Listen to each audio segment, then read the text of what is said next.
Broadcasting live from the Business Radio X studios in Phoenix, Arizona. It's time for Valley Business Radio, spotlighting the Valley's best businesses and the people who lead them.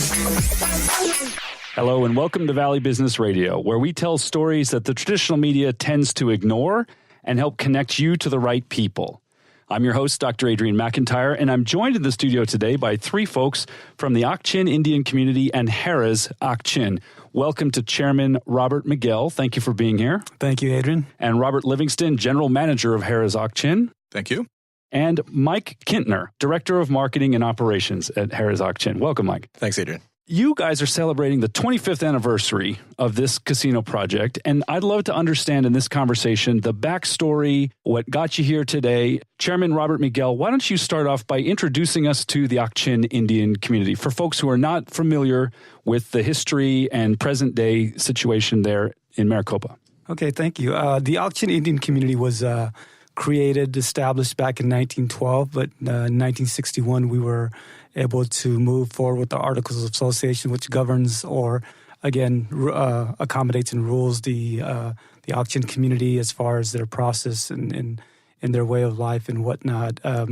Ak-Chin is a 22,000-acre tribe. About 14,000 is designated to agriculture. So we've always been a farming community. And, as we've progressed throughout the decades, when gaming was allowed for tribes in Arizona, we were able to move forward in that direction. But again, we always want to recognize ourselves as a farming tribe. We are considered one of the biggest farming tribes in the Southwest states, and so we're proud of that. We had some great leaders and great farm employees, managers, and whatnot that have established and created our success. So we're really proud of that. Now, you grew up there in the community. Yes, I did. Talk a little bit about your experience growing up. I understand as a young man you worked for the newspaper. You must have a special affinity for some of the interesting stories that have unfolded there. Well, I'll tell you what, Adrian, I talked about farming, and farming is where I began my employment as a teen. My uncle, Richard, was a foreman at that time, and of course, back then the tribe needed some employees, and reached out to us as youngsters, and so we spent a lot of time out in the fields, basically 10-hour days, just doing a number of things to help again move the farm in a successful way. We did the little jobs and whatnot. So farming was something that we started, and then as the decades had gone by for me, I had a number of other employment opportunities from our recreation department, our maintenance department, just overall different variety of departments I went through. But prior to getting on the council, I was a photojournalist for a newspaper for 17 years. So if you think about it and you go by the numbers, I think I've got over 30 years of employment with the Ak-Chin Indian community, and currently in my position as chairman of the tribe. Transitioning from being behind the on the farm for sure, but then behind the lens, documenting and telling stories, to now leading the community itself must have been an interesting transition. And I understand that this form of political organization has not been around forever. You're the first directly elected chairman. Can you talk a little bit about how that works and how tribal governance and sovereignty plays out in Ak-Chin? Well, yeah, definitely. Again, back to 1961 when our Articles of Association was created, and that was what governed our community. When it came to the election process, we're governed by or run by a 5-person council. So when every year there's an election and the tribe elects their leaders, and the council at that time selected amongst themselves their chair and their vice chairman. And so that was going on for a while until a couple of years ago. 2 years ago, the tribe moved in creating their own constitution. So that's what we're governed by today. And in our new constitution, it allowed the people to vote for their chairman and their vice chairman. And for me, fortunately, I was elected chairman. So again, I'm the first to be elected underneath the Constitution, which I'm really, really proud of. But as an employee of the newspaper, and just seeing our growth and how we have grown successfully, I would say it's been an awesome thing to see. I'll tell you, it's from the auction community and the city of Maricopa growing together from way back in the 60s. It kind of reminded you if you've seen the Andy Griffith Show. I mean, we were really, really small.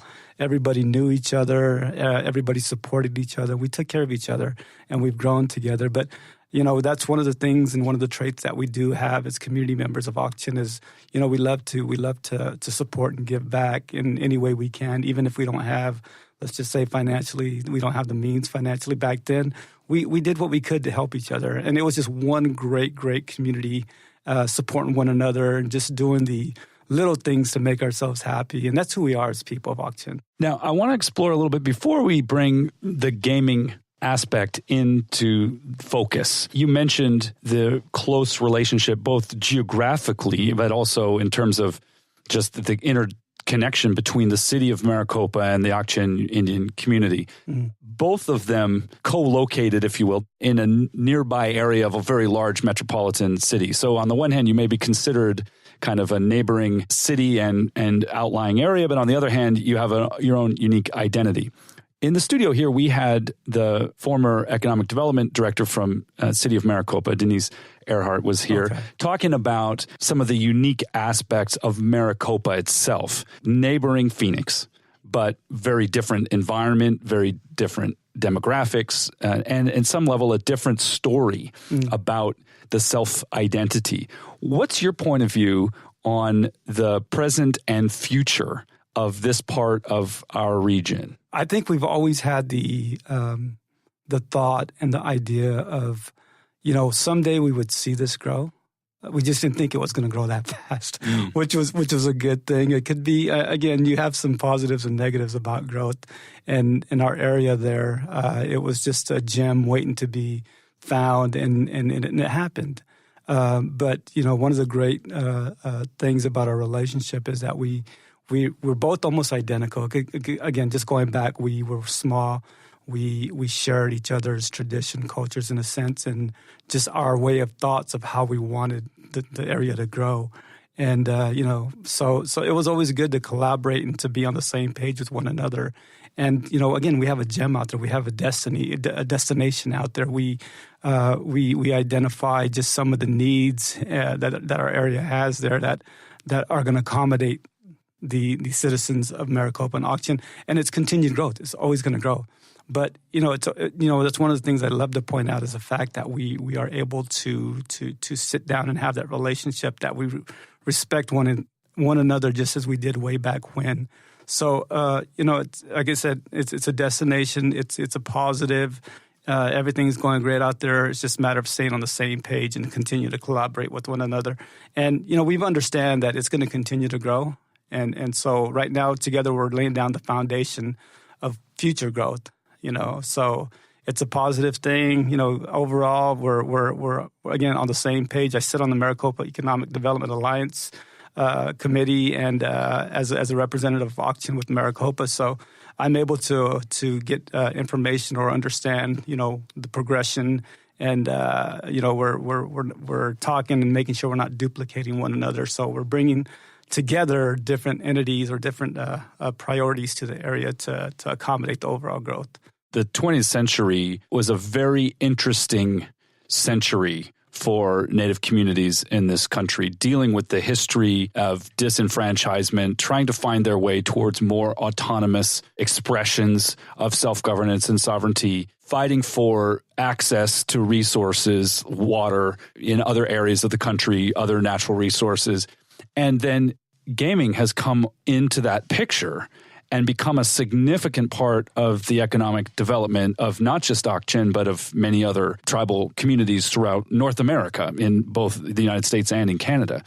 Do you remember when this first started to become an issue? Were you aware at the time in the late 80s, early 90s that this was going to become a thing? How did it evolve in your own understanding? As far as gaming? Yes.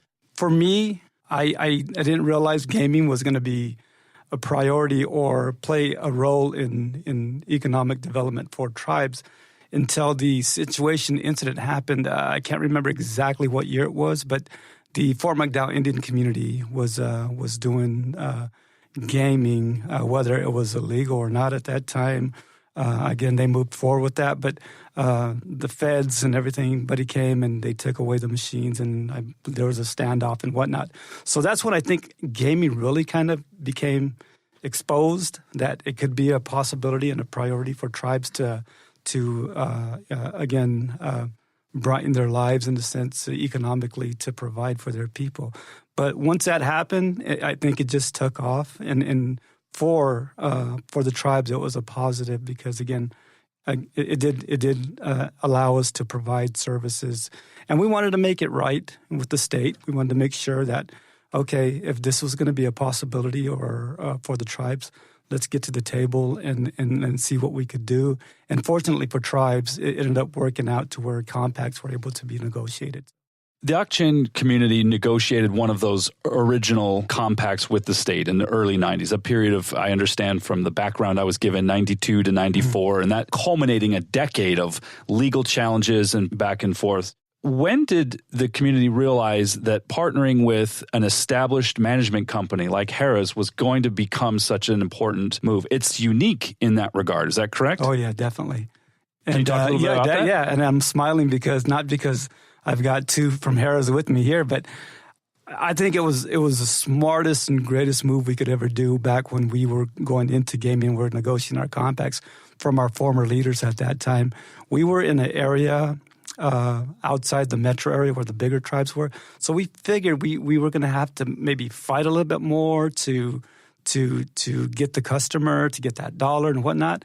And the leaders at that time decided, for us to benefit and for us to possibly progress and become, a great facility, Harrah's was a brand name that they at that time thought that would be something that would be a great relationship to provide, to bring the light, so to speak, to our area.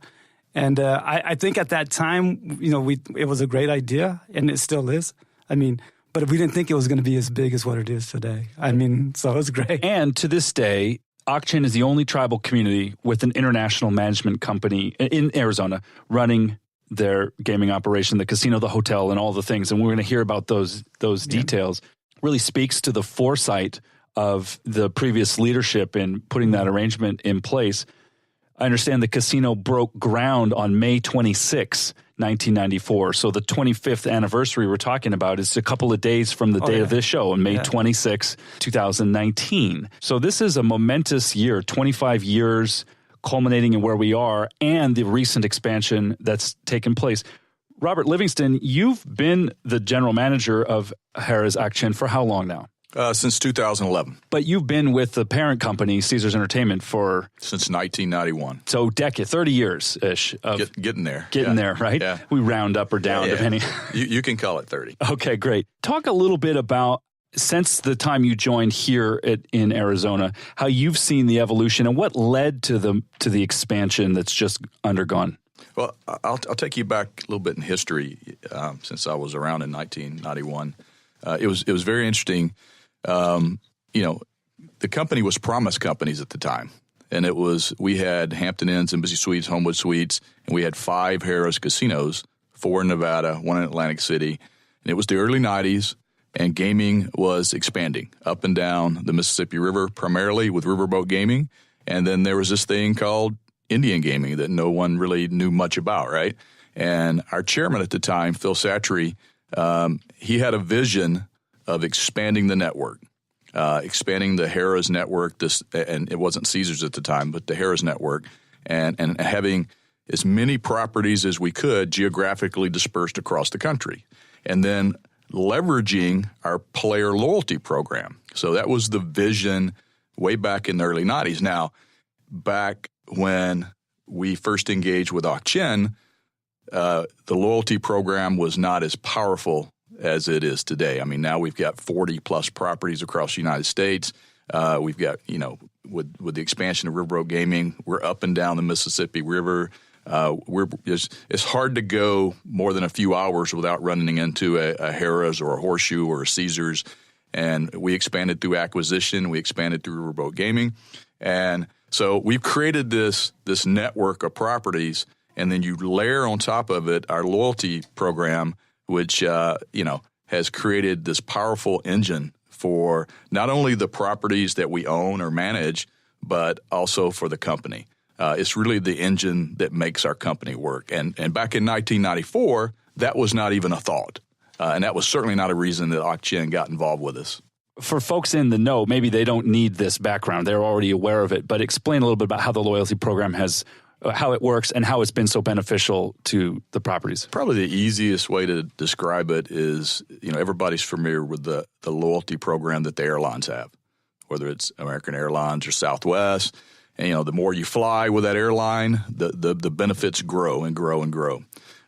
For us, it works the same way. The more you either gamble or spend, over the years we've layered in not only, rewards based on gambling or your gambling dollar, but we've layered in if you buy merchandise in our retail shop, or if you go to a restaurant, if you spend cash in our hotel, you also earn reward credits that just continue to accumulate. So part of the game is just earning reward credits, and then you have the ability to spend those either at your home property, and this is where the network comes into play.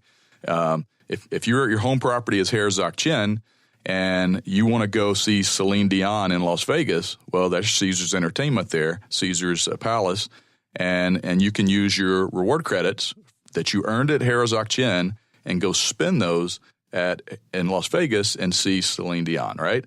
Or you could travel to New Orleans and around Mardi Gras time and enjoy Mardi Gras and hang out at the Harrah's New Orleans property. So there's experiences all across the country that you can avail yourself to because of the program. And then the other piece of the program is kind of a leveling. So the more you play, the higher tier score you get. So in our company, or our program, 7 stars at the top tier. And it's interesting where 7-star came from. Bill Harrah had 7 wives. Had one twice, but that's where the 7 stars come from. And then the Diamond program. So our 2 top tiers are Diamond and 7-star. And so the portability of that tier. So if you're a Diamond or a 7-star at Harrah Ak-Chin and you want to travel to Caesars in Atlantic City, you're recognized immediately at that level. The benefits that you earned at that level, you will automatically get at those properties. That's a pretty powerful thing for a program, and not very many of our competitors have that ability, nor do they have the number of properties across the United States. Sounds like there's really an entire network of unique experiences, destinations, opportunities for entertainment, family vacations, retire, hit the road and work the circuit, a whole network of... Yeah, absolutely. Right here in Phoenix, the community, Ak-Chin Community is a local presenting sponsor of the Waste Management Open. So there's certain assets that we're able to avail ourselves to, the famous 16th hole. So last year we invited 8 groups from across the country to come enjoy that. And they came out to the property. They spent some time at Harrah Ak-Chin doing what they do to continue to earn loyalty points or reward credits. And they had a great time with a very unique experience that we're able to provide them because of their connectivity to the network. I suspect having something of a sense of how the general public thinks about things, both as a social scientist and as a media personality and somebody who likes to get out and about and talk with folks, that most people don't realize that when they see a casino on a reservation or when they see some of these things playing out, that they are looking at an engine of economic development for the entire region. I suspect they think of it from the perspective of entertainment, which is, of course, primarily how they interact with it. But when you look at employment, when you look at the way in which this generates revenue for historically underdeveloped and sometimes intentionally underdeveloped parts of this country, there's another layer that they can see. How much of that is on your mind personally? And it might be none, and there's nothing wrong with that. But what sense do you have as a professional working an established career that you're part of something that has that kind of interesting, not always understood historical dimension? Yeah, I think there's several layers to that. I could unpack that in a whole bunch of different ways. Sure. But like one of the things that we're right there, located on the Ak-Chin Indian Reservation, so we get to see the economic benefit of the prosperity of the casino every day in our face. We see the beautiful fire station that the community built. We go down to the Elder Center and we see those programs that they put on for their elder community. So all of those things are available because of the casino and also the success of the farms. They have a very successful farming operation, but it is kind of unique in our world of managing a Native American property to see the fruits of our labor, so to speak, all around us. The buildings that go up and right next door to Harrah's, the community invested in UltraStar. It's a multi-tainment facility. They purchased a golf course, which is 4 miles from the property, Ak-Chin Southern Dunes. So all of those things are just, part of the economic development of the community. Chairman Robert Miguel, you want to add to that? Again, we through our gaming venture, we've been able to, as Mr. Livingston has stated, provide and even go above and beyond just our community. The Southern Dunes Golf Course, we were able to purchase that from the city of Maricopa and put that land into trust. So now it's a part of the community, and we've put millions of dollars into the facility, and now it's the number 5 ranked golf course in the state of Arizona to play, and just a number of other things. But just going outside the community, we've been able to, of course, be the local presenting sponsor of the Waste Management Open.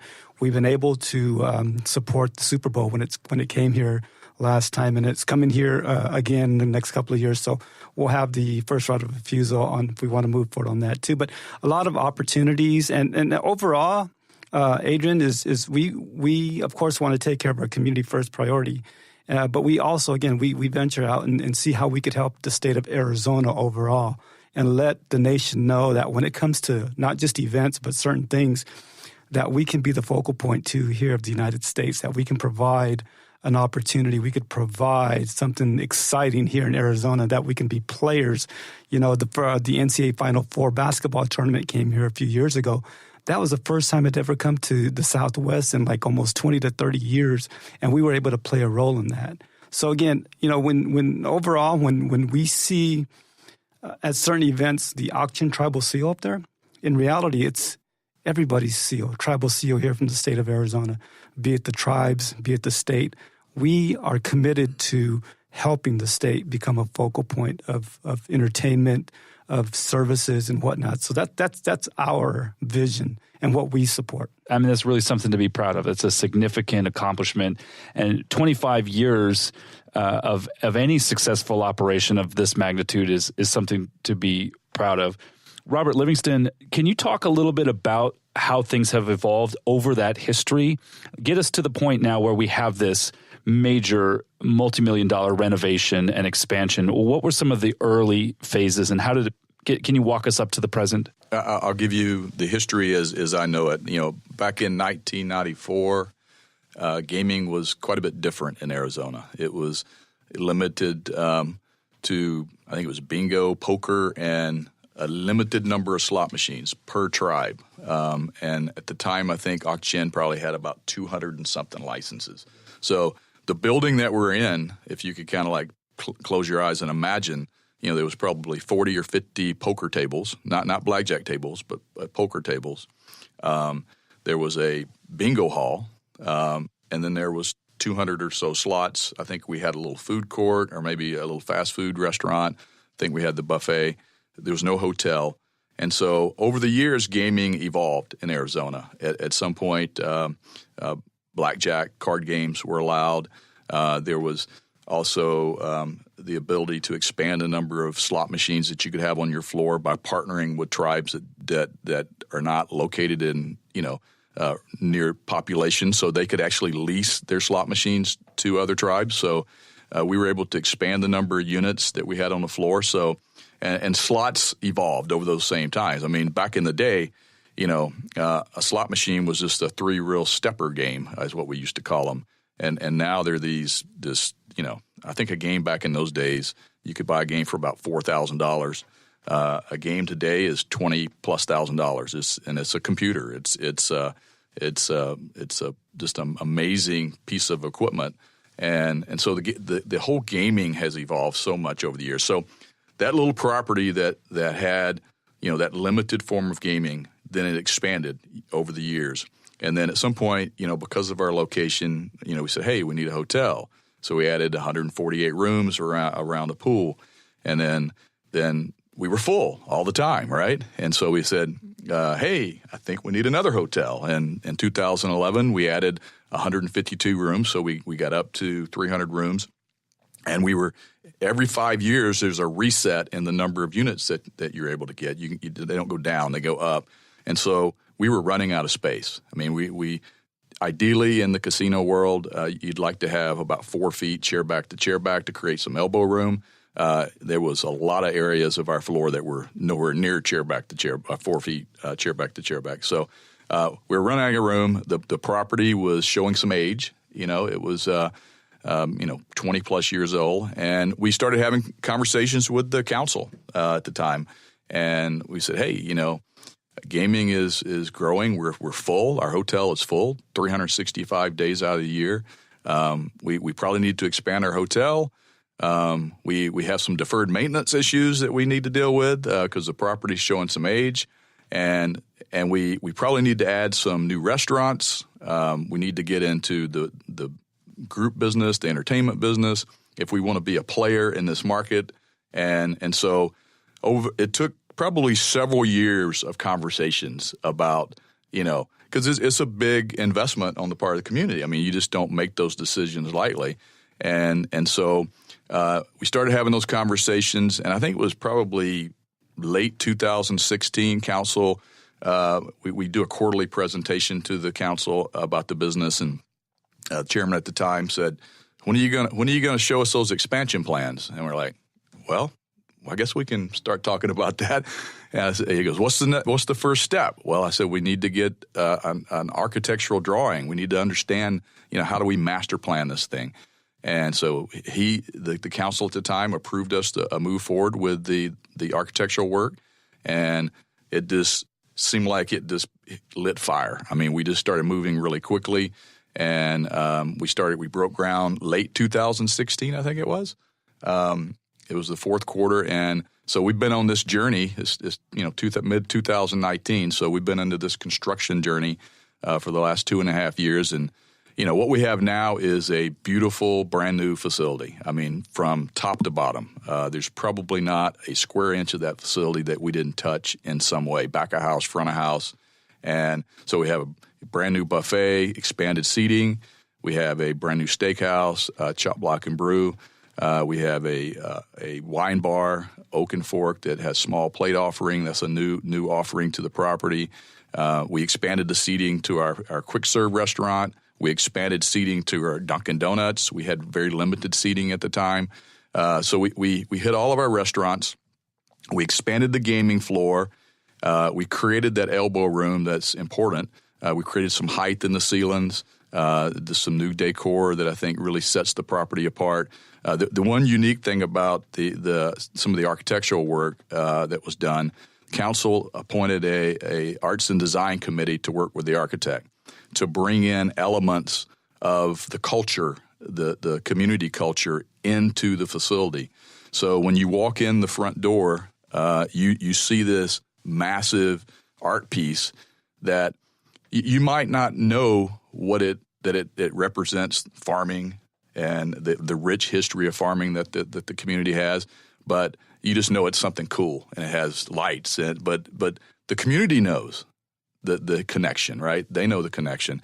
If you go in and you go into the steakhouse, Chop Block and Brew, one of the things that I think is one of the coolest things in that restaurant is there's this huge picture. I don't know what you call it. Acrylic of two elder community members. I mean, it's the thing's bigger than life, and when you see that thing, if you don't have some glimpse of what the Auction Indian community is all about, you will when you see that picture. It's just a fascinating piece, and so those type elements are scattered throughout the property. They don't really take away from the excitement of the gaming, but you kind of get immersed in the rich history of the community.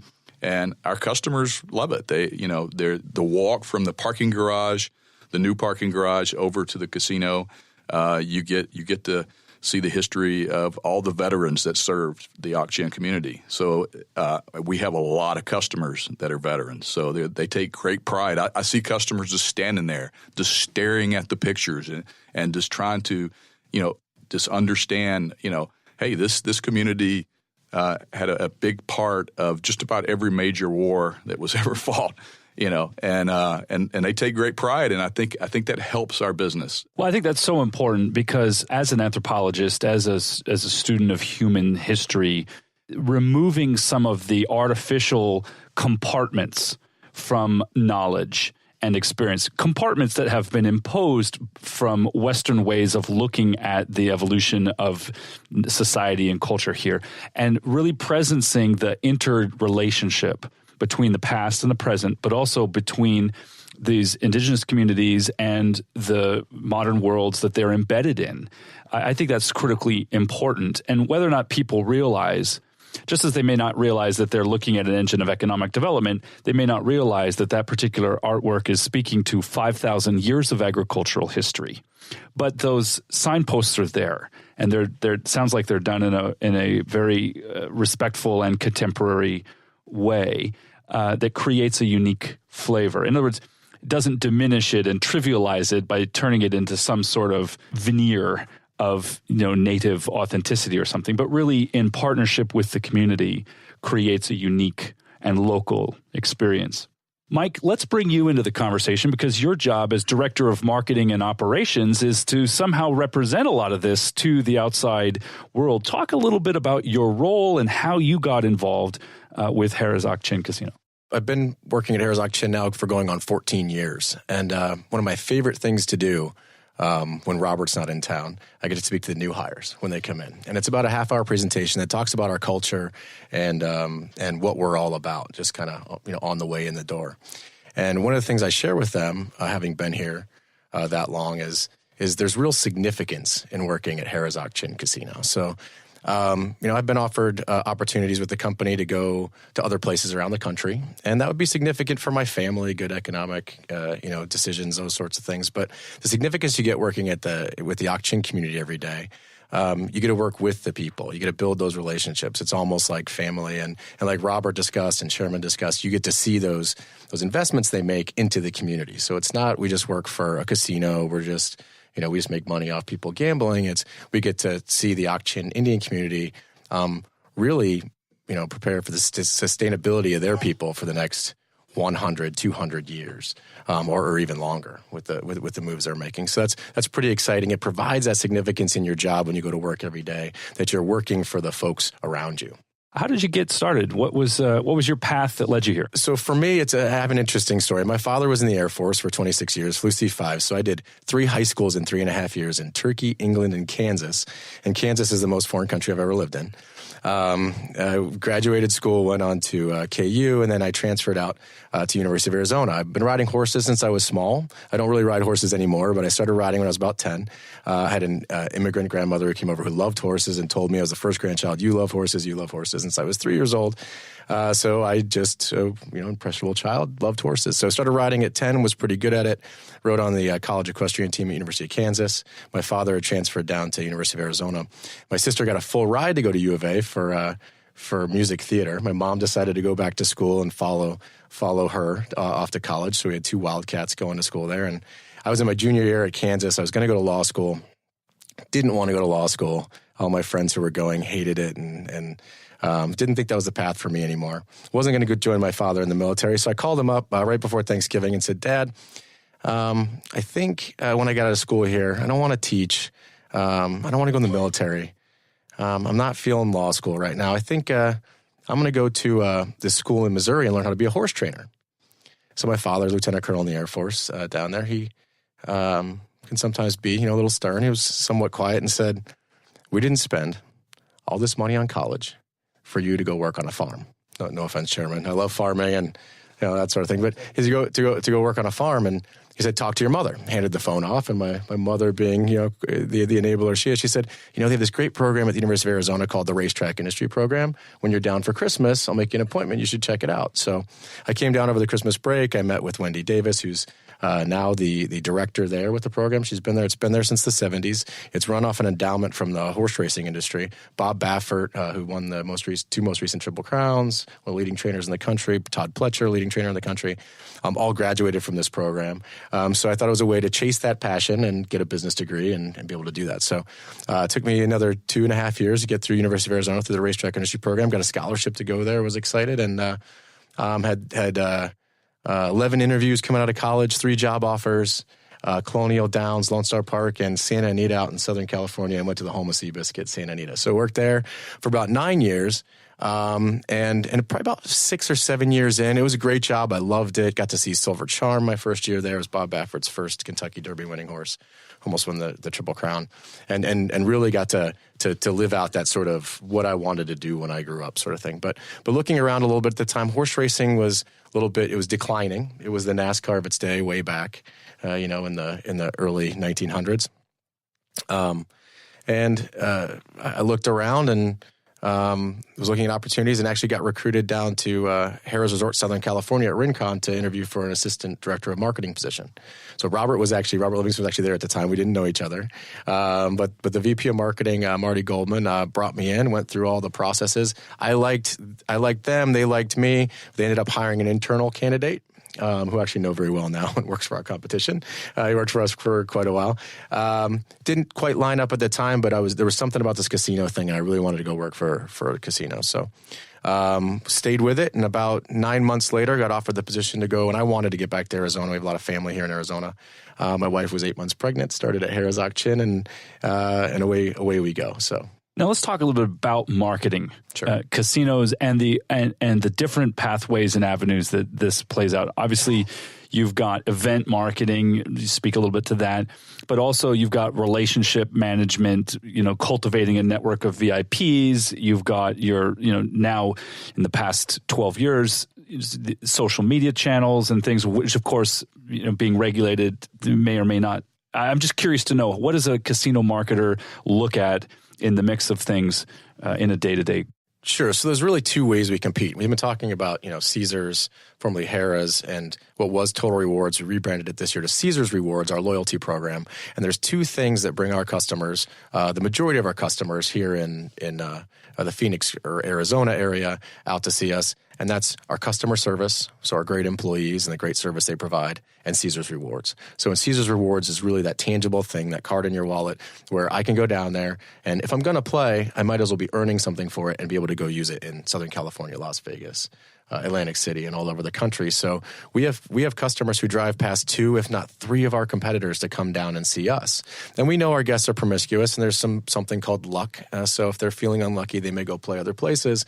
But we have long-lasting relationships with our guests. So. It's fascinating to me, again, as a social scientist and a human, curious human, that the psychology of gaming and the psychology of branding intersect in a casino. You're nurturing the brand and also connecting people to experiences that have emotional dimensions to them, and you're providing an opportunity for them to play and to win and lose and participate in a meaningful experience. How important is the overall brand in the mix? It's very important. When people ask me what I do for a living, I get to say, I play games for a living, right? We go out there, we're playing games, and part of that's our great customer service. We have day one employees, about 15 of them still after 25 years. So 15 people have been with us for 25 years that work in places like our slot floor, the buffet, that our customers know and have built relationships with, casino hosts that take care of these customers. So, and we have many, many customers who still tell stories about that first opening day, driving down the 347 with traffic backed up for hours. I've heard it hundreds of times. And they're like, I remember what it was like then. They're emotionally invested, and they're part of the family for being out there. But the brand, I think, is very important, and people understand the benefits they're getting. We do provide tangible benefits back to the guests. So Robert talked about reward credits that's based on your play.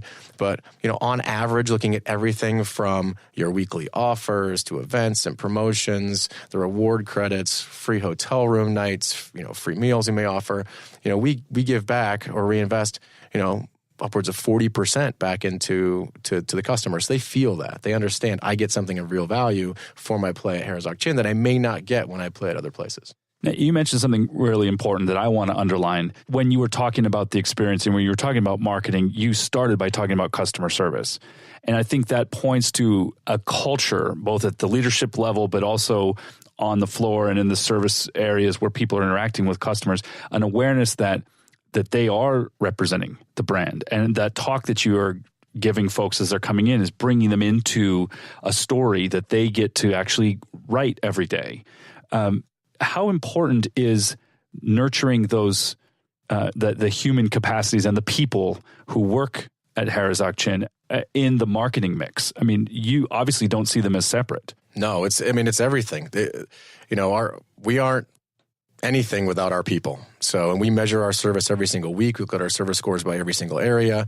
We understand it. We have competitions company-wide, and I'm very proud to say that we're in the top. We're in the top 5 consistently. A lot of times in the top 3. We have our table games department is usually number 1 in the entire company for their friendly, helpful service scores for our guests. We really, really have fantastic people that work for us that provide great service. Look, when you go gambling, nobody likes to be parted from their money, and everybody understands that could be a piece of it. It's entertainment. It's fun. I can win money. I can't win money if I go to the movies, but I can go play $20, $40 in the slot machine. Might be able to leave with more money than I came with. But in those, we have a lot more instances. On average, a guest when they come and see us, from valet or the parking garage to when they leave, they might have 20 interactions with different areas of our business. It only takes one bad interaction for them to have a negative feeling or response when they leave. So, we talk about that a lot with our teams, and everybody plays a part. Everyone greets everyone. We say hello to everybody. And we hear it not only from people outside of our business, but even people inside of our business. When we have our corporate partners come visit us, they will routinely tell us almost every single time, wow, you have a really, really friendly team. And I think, and everyone says hello, and everybody's very helpful. And I think that is a lot to do with just our DNA. So the leadership, but also the Auction Indian community, what they stand for, what they bring to the table. We have a lot of Auction Indian community members who work for us. We have a HDS development program, Harrah's Development Systems, where we take Auction Indian community members and run them through every aspect of the business to try to develop future leaders of the business. So really, it's just part of who we are. And our director of Human Resources, Beth Amoroso, is a huge advocate of people and service, and it really shines throughout the business. Customer loyalty and retention is obviously a huge part of the model. How do you attract new customers to the property? Attracting new customers, it can sometimes be a bit of a challenge. We used to do all of the classic things with, sign up for a card and get sort of things. But right now, we recently came out of this expansion with some brand new advertising, Play for All, new campaign. We worked with an advertising agency out of Southern California, who's also working with our Harrah's Resort Southern California property to understand, who we are and who we wanted to be, and then went out with something that looks very, very different. It's animation. It's a lot more digital, a lot more things things on television that look very different than our competitors. Early in the process with them, they came in and they did a market drive, looked at all of our competitors' advertising, put it all up on a wall, sat the executive team there and said, this is all the casinos in the marketplace. And honestly, I couldn't tell which ads were ours. I mean, our competitors use the same colors we use. You're talking about television ads. This is everything. This is print advertising, this is billboards, this is online, digital, this is TV. Everything starts to look the same, like in classic casino. So we made a very concerted effort to go out and do something very, very differently. When the expansion was complete, we've had a dozen different people. Our beverage manager was walking across the floor. This was the first week after our new TV spot ran, and saw a couple customers walking around. They're kind of looking up at the ceiling, looking around, and they looked like this was perhaps the first time where they were there. So Nate approached them and said, "Hi, how are you doing? I'm Nate Kitzlinger, the beverage manager here. How can I help you? Looks like maybe you haven't been here before." They said, and I quote, "We just saw your TV ad.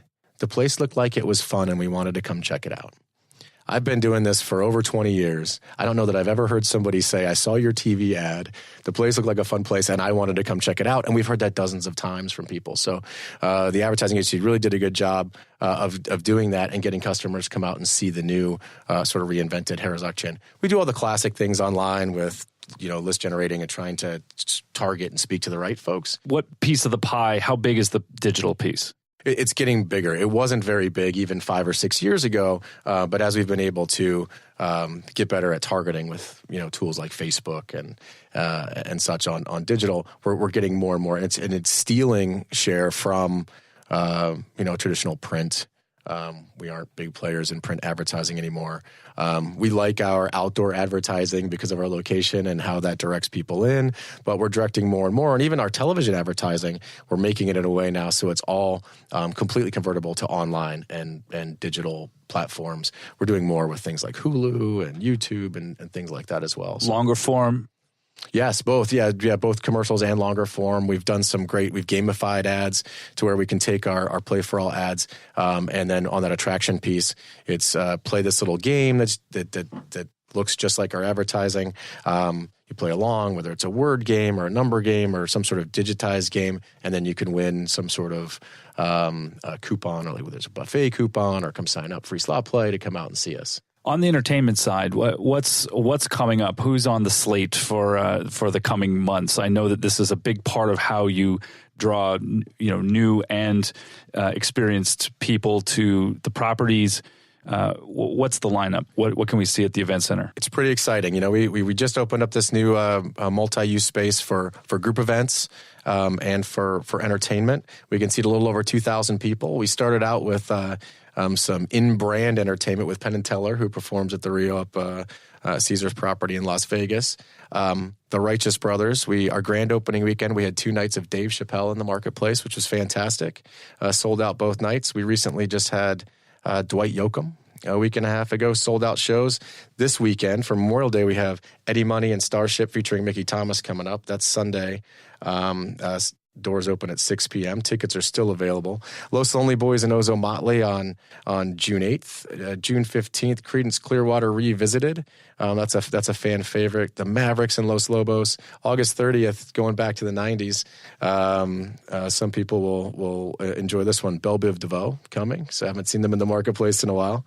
They haven't been in the marketplace in a while. That's right, yeah. So September 6th, we have Great White and Slaughter going to the 80s hair metal stuff. And then September 28th, Josh Turner. 90s, though. I'm sorry, 90s. Yeah, in the 90s as well, right? Yeah. So, and then Josh Turner, September 28th. Then we have more that we're trying to book, and we're really trying to get all sorts of genres and everything in.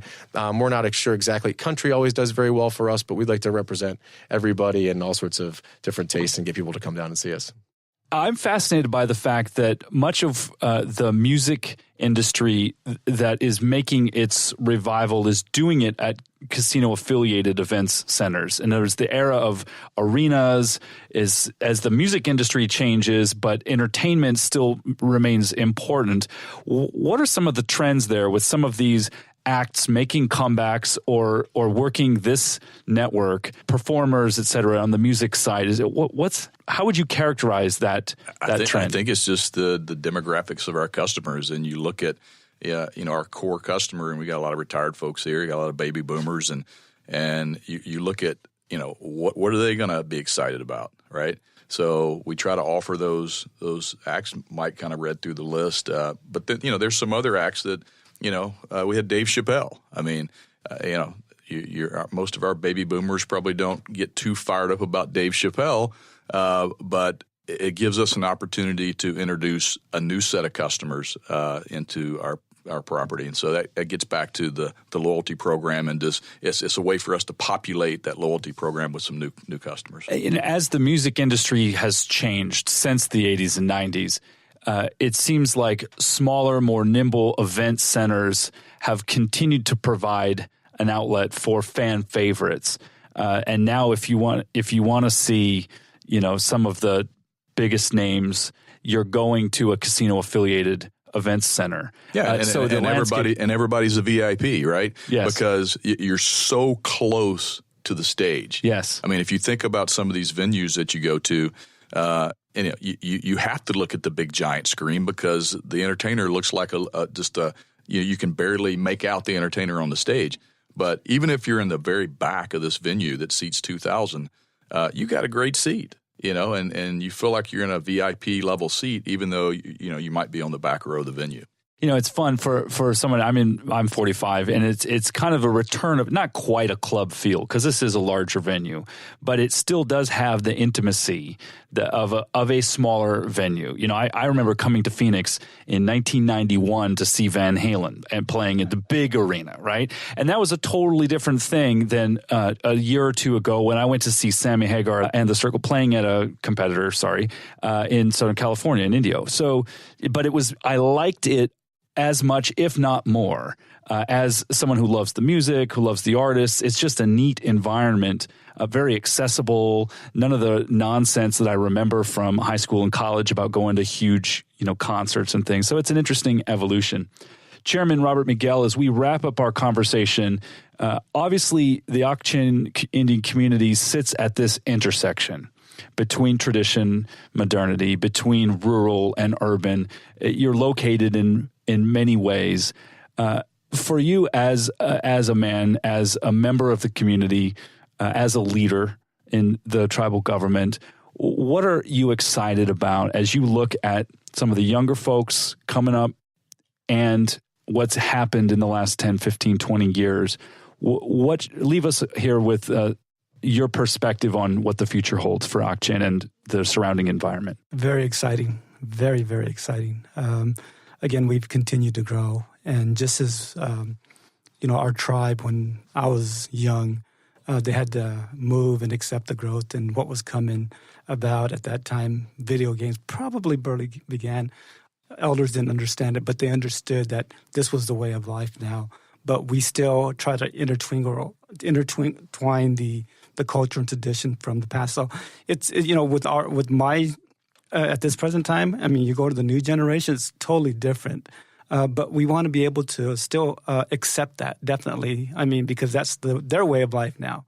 So, but to be able to, again, continue, I think the more we move, the more things change. As long as we implement and we recognize our tradition, culture, everything's going to fall into place and everything's going to be great. But I just want to add that, really quick, that our relationship with Harrah is wonderful. It's I don't think we would be in the position we're in today without our relationship with Harrah. They've done a great job. It was mentioned earlier from Mike Kintner that we have an HDS program which allows our young community members to possibly get into the to the market with Harrah. A number of these young community members, I'll tell you right now, they probably never ever had a voice when they were young. They were enclosed and just not really public figures or whatnot. But through the program, I've heard them speak like never before, and they're really, really, wow, this is, look what Harrah did for our younger generation as far as bringing out their voice and just being people person. So we're excited about that, and again, the relationship just continues to grow, and not to say anything about other casinos, but I personally feel, and I always tell my constituents, other tribal leaders, we have the best community, Native American community in Arizona, and our facility is better than yours, which I'm sure they'll say otherwise too. But again, it's just a friendly thing we say to each other, but we're all proud of each other and what we've done.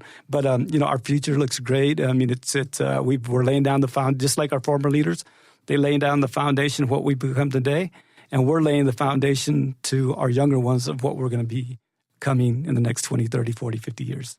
Well, I want to thank the three of you for coming in. Michael Kintner, Director of Marketing and Operations at Harrah Ak-Chin, Robert Livingston, General Manager of Harrah Ak-Chin, and Chairman Robert Miguel, Tribal Leader at the Ak-Chin Indian Community. Thank you so much for joining us here in the studio today. Thank you, Adrian. Thanks, Adrian. For all of us here at Business Radio X, this is Dr. Adrian McIntyre, and we'll see you next time on Valley Business Radio.